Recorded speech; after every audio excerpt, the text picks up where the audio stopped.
A very good afternoon to all of you. Today, we are assembled here for the fourth seminar and the first seminar of this year. So, without taking much of your time, may I invite Mr. Sankarshan Mishra sir, who is the chairman of seminar committee, to come up onto the dais, please.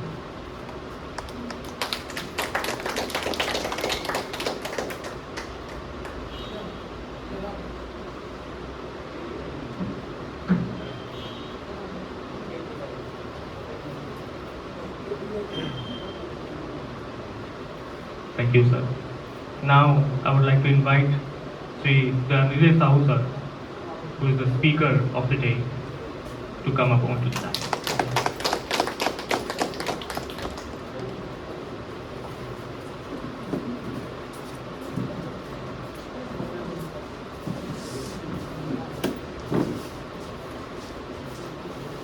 Now, may I request Sri Sankarshan Mishra sir to preside over the meeting. Thank you.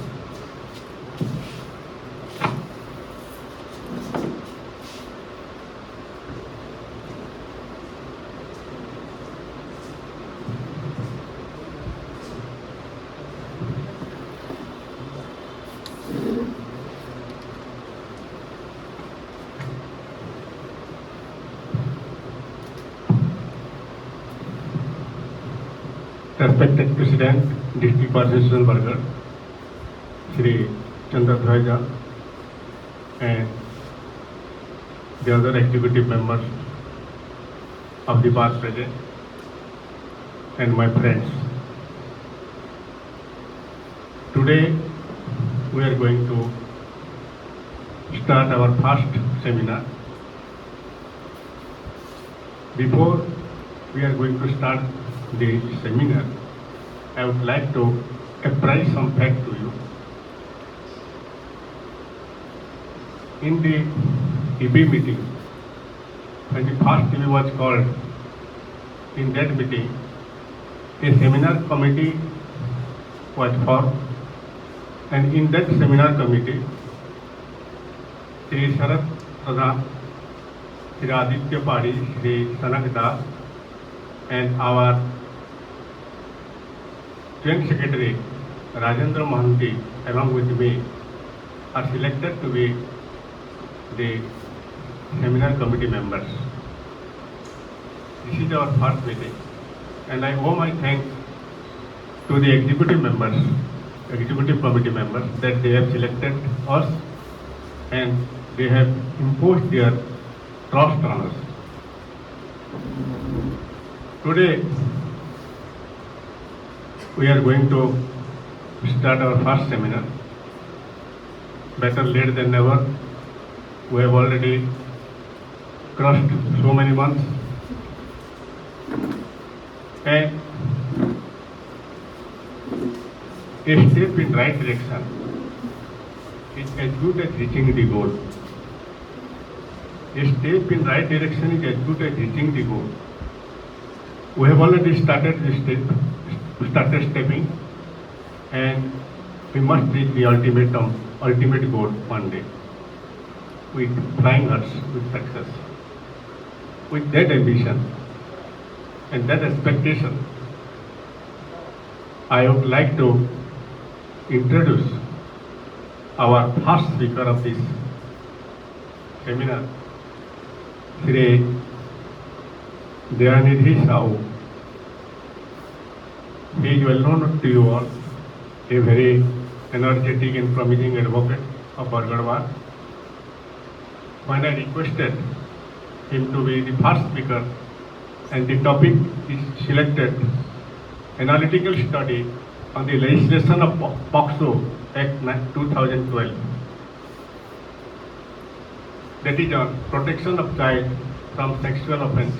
The Act is of the year 2012. So he readily accepted my invitation and my request, and also is very well present among us. I will not squander time, and I request Shri Sahu to give his deliberation before the members present. Thank you.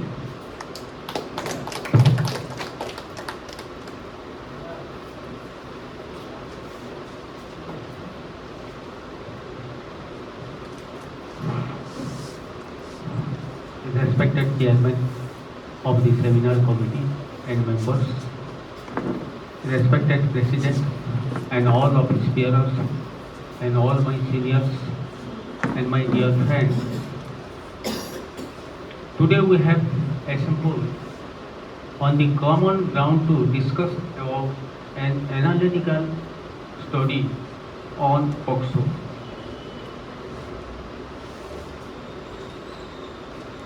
Why this act was established in the year 2012? This is an act to protect the children from the offences of sexual assault, sexual harassment and use of children in pornography, sexual practice.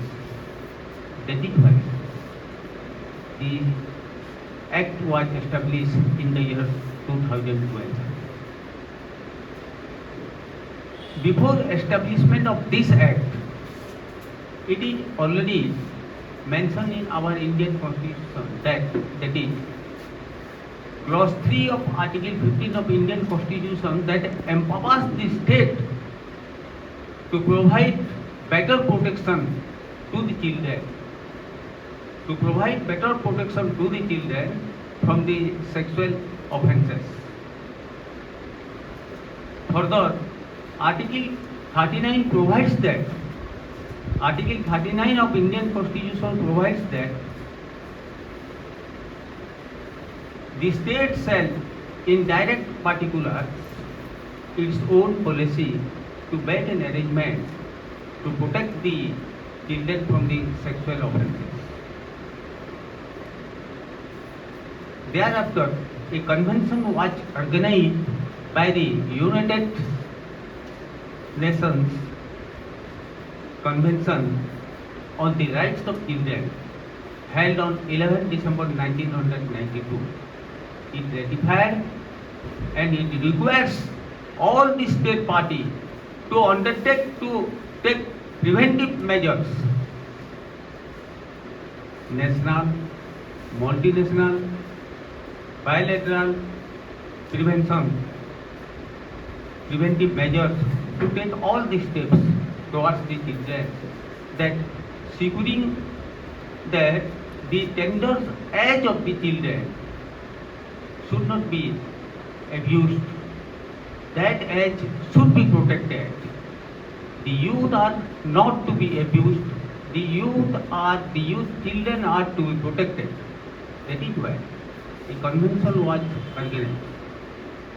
After 15 years, in the year 2007, when a data was collected by National Crime Record Bureau, that the offences against the children that has been increased day to day against the children.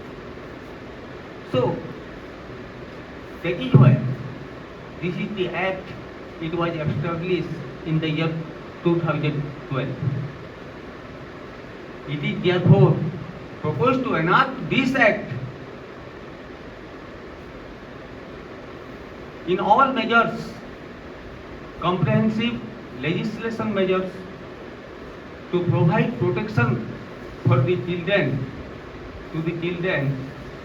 from sexual offences like sexual assault, sexual harassment and use of children and pornography, that is sexual practice.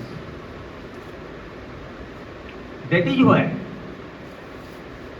this act came into force in the year 2012 and which is in force, and that act was amended recently in the year 2018. So we have assembled here to discuss about this talk. I would like to say that in a nutshell, this act contains 46 sections. and all protection has been covered in 46 sections, 1 to 46 section, all preventive measures taken by the government that has been mentioned elaborately and discussed elaborately in this section, in this act. So, mainly when a case is registered under POCSO Act, you see there are so many cases are registered under this POCSO Act, mainly against penetrative sexual assault and sexual harassment and uses of children in pornography. Based upon these, cases are registered. So, I would like to say that what is penetrative sexual assault? It has been clearly discussed in section 3 of the Act that a person is said to commit penetrative sexual assault if he penetrates his penis into the vagina, urethra or anus of a child. Second thing, it contains 4 lines, 4 paragraphs. Second thing, if he touches, if he manipulates with the extent to any parts of the body, touches the any parts of the body of the child, that is penis, vagina or any part of the body with the intention to have sexual relationship with that child. Then third thing, any objects, if a person, any objects, if he inserts any objects or any part of the body into the private part of the child.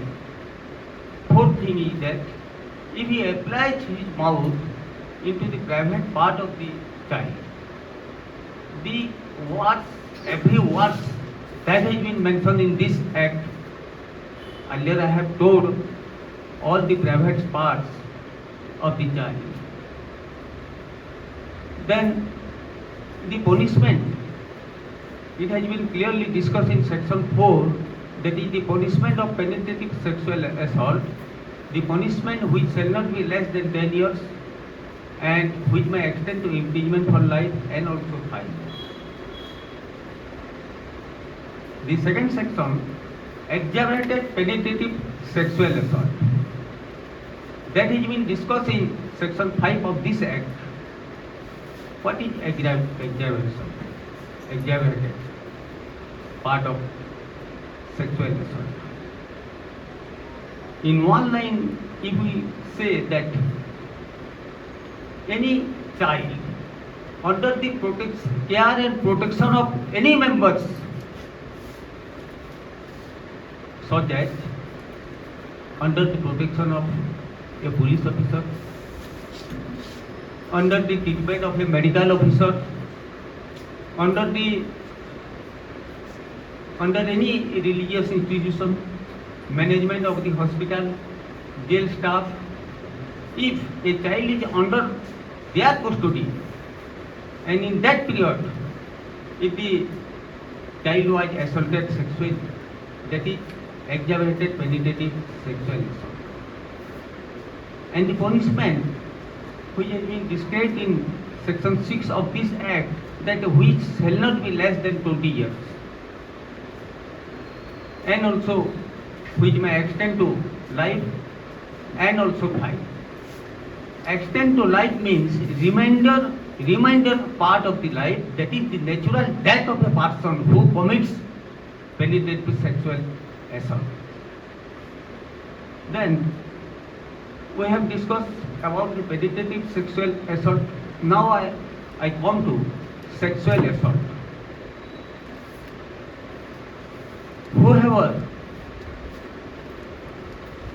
Whoever touches any private part to a child, such as penis, vagina, urethra, or anus or breast of the child, if a person touches, that is sexual assault. Here penetration is minor. If touches, that amount to sexual assault. If a person touches to a private part of a child, it amounts to sexual assault. Then exaggerated sexual assault. I have discussed about the exaggerated penetrative sexual assault, and now I come to discuss exaggerated sexual assault. The same thing. Here, exaggerated sexual assault, there is no penetration, but under the care and protection of any management, any police officer, any management staff of the hospital, if a child is under their custody and at that time if that child was sexually assaulted, that is the exaggerated sexual assault. Now we have discussed about penetrative sexual assault and sexual assault. Now I come to sexual harassment.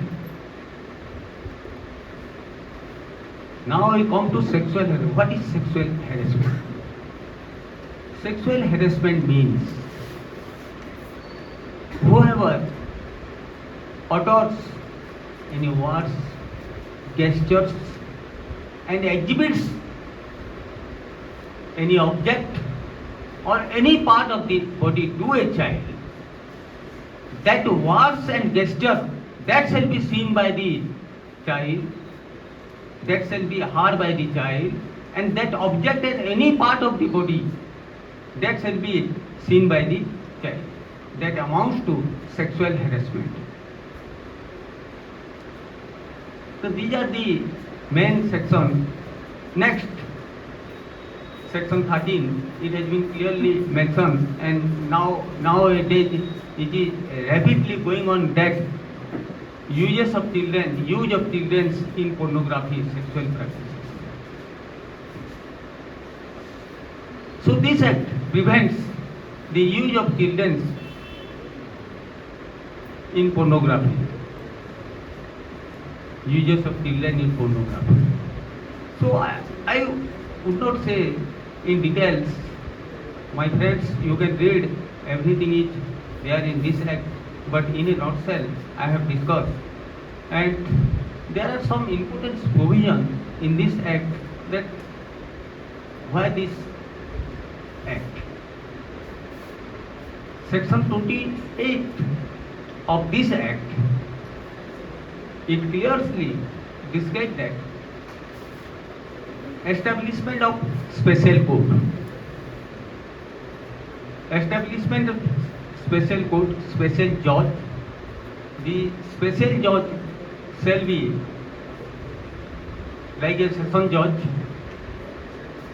and for the speedy removal, speedy disposal of the cases, special judge are to be appointed.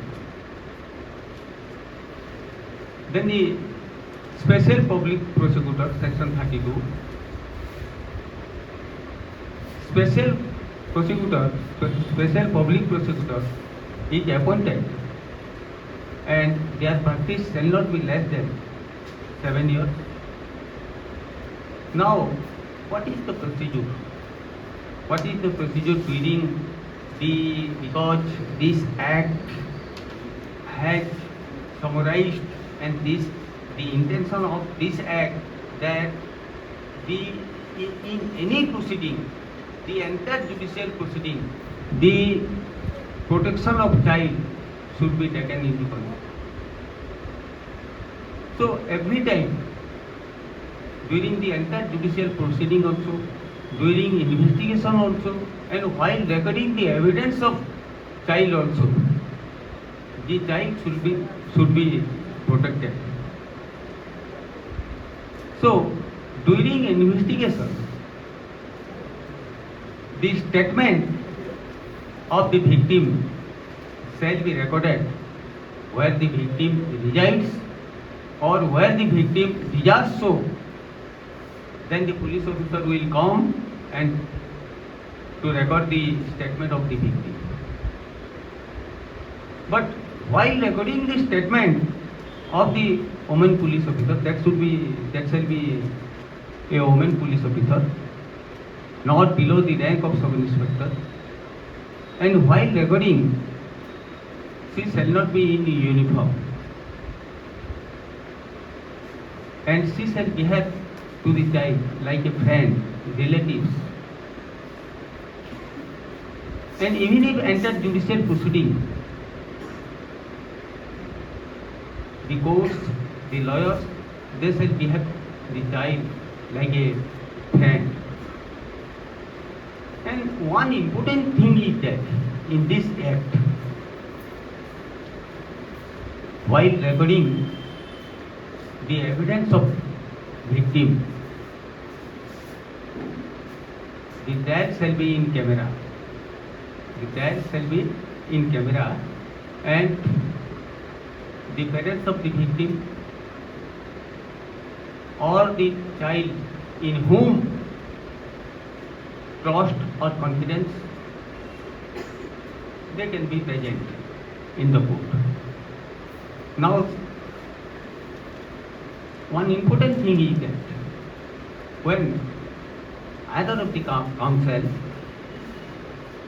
shall put any question to the victim, that question shall be placed first, that question shall be placed before the judge, and thereafter the counsel can ask the question. Because you know, friends, it is already in Evidence Act that court can interfere if any indecent, scandalous question put to the witnesses. But from the very beginning, we have placed the questions before the court. Thereafter the court permits and the counsel can ask the questions, can put the question in a friendly manner. This is it. In a nutshell, I have discussed about the protection of children from sexual offences, mainly penetrative sexual assault, sexual harassment, and use of children in pornography. These are the most important things in this act. Now, I would like to say, and in my view, where such situation arises and rapidly offences against the children has been increased day to day. Why? Because so far the latest improvement and refinement of the government has given so many protection to the children. But why such situation arises? If we see one hand, that is victim, all the protection has been mentioned in this act. On the other hand, supposing an accused who is aged about 19 years or 18 years, but the victim is below 18 years, the person who involved in this act, to be say, yes, we must go by the law, but we will say, what is the biological difference between the victim and the persons who committed the offence? In Special Marriage Act, the age of bride is 18 years and the age of bridegroom is 21 years. But in this act, the age of victim is below 18 years and the age of accused is more than 18 years. So far the latest improvement of the Honorable High Court of Odisha and the Odisha government and the central government, as per section 89 and order 10 of CPC, Alternative Dispute Redressal Forum. there is an act, that is Odisha Legal Service Act 1986.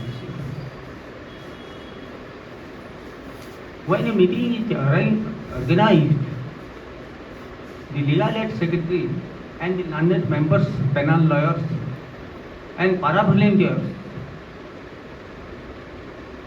they are going to such area and to create awareness among this act.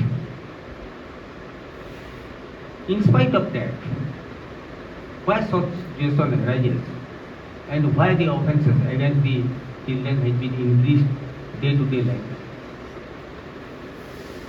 In my view, it is needed more camp, more awareness. It needs more awareness frequently, and every citizen of the India has got responsibility towards the child. If the child laughs, then our family will laugh. Then our society will laugh. Then our nation will laugh at every stage, at every walk, in every moment, so to say. So, why we have discussed all these things? Because, friends, the children are the bright future of the progressive nations. So, we must think about the children. Our also responsibility towards the children. So, on the other hand, we must see that the accused who is languishing in the jail custody, aged about 19 years or 20 years, a boy, if he doesn't read, if he doesn't participate in any activity towards his income, then it affects the poverty of the state also. It affects the poverty of the state also. So in this regard, in my view, before I go to finish my talk, in my view, government has provided free education and free medical treatment. But whether it can be utilized properly, so we must see in that light, because we are the law-abiding citizen of the India, we must see in that light. Thank you.